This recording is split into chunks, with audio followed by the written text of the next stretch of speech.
amma oduu bal'inaan waraanni araaraa qeeroo teenyarra dhuhaa sabanee namoota kuma hedduu lakkaa'amu ciqileedhaan jilbifachiisee ammamuu fi miman keessa jiisu walgahii guddittii caarraa obbo Raabsaan addeesse. Qeeroon teenyaas meeshaalee lolaa gurguddootiin boodaaraatii fi kaasa hojjaatii fi misaa'il makarajaatiin rukunnee kasha booda harka kennisiifne jechaadhaan waada gurguddaa galanii jiranii. Kan dhaggeeffatan kun raadiyoona buufaa kan magaalaa Ceerberraa isinii dabru amma oduu bal'inaan.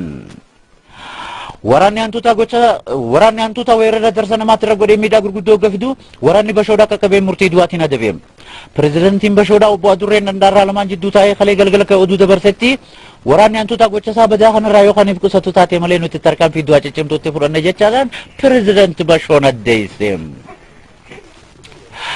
Uummanni Harreedhaa walgahii guddittii magaalaa Muuzaa guyyaa 3 waltajjii adeemsisan.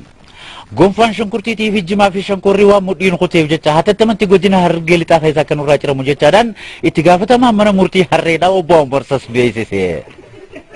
Obbo Odallee dhaadannoolee takka irratti kan hubachiisanitti beeksisanitti warshaan funyoo tolchuu shakaallaan kunis akka nurraa dhaabbatu nuti nagaa wal dhiitaa fura keenya butanna jechaadhaan beeksisanii jiranii.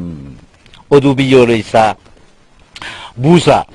Adde shunkurtiidhaa fi barbaree fi zayitiin dirree leenjisaa tandistii jaamtutti meedikaal daayirektarri Laaqaa Jaaniin odoo qorachaatiin jiru gaagama balaa ibiddaa tandistii jala ba'uun dhumanii addunyaa tanarraa gagalan kafana tokko abiddeena jaamuun kafanamanii qabrii guddittii garaatti sirna miidhagaadhaan awwaalaman. Sheekan 32 ka ilkeedhaa yaamaman salaatul janaazaa eegarra salaataniin booda sirna miidhagaadhaan awwaalamuu isaanii oduun naannawaa nu geesse addeessitee jirti. Namtichi tokko pireezidanti Hoodaan kan jaamu obbo Abbaan Garaadhaa kalee ganama ashiita mataa 98 fataraa eega nyaateen booda ibiddi duraa dhaame. Ganda dhaqee eega fidateen booda mataa 378 eega nyaateen booda boombii summiitan dhuufuu jaamtutti gadi lakkisee jiboota haraashii ulaa dura jirru duchisiisee haa dukkachisiisuu oduun naannawaa nu geesse addeessite. Finixaaree boombii tanarraa namoonni 3 battalumatti hoggaa lubbuudhaan galaafataman 7 immoo madaawanii wurtuu wallaansa caayaatti wallaanamaa akka jiran oduun naannawaa nu geesse addeessitee jirti.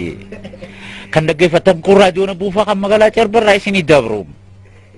Egaa hordoftoota kurfiilee teenyaa yoo gaafii qabatan lakkoofsa sanduuqa poostaa Duwwaa 7 Ceerbe 6 nu barreessaa.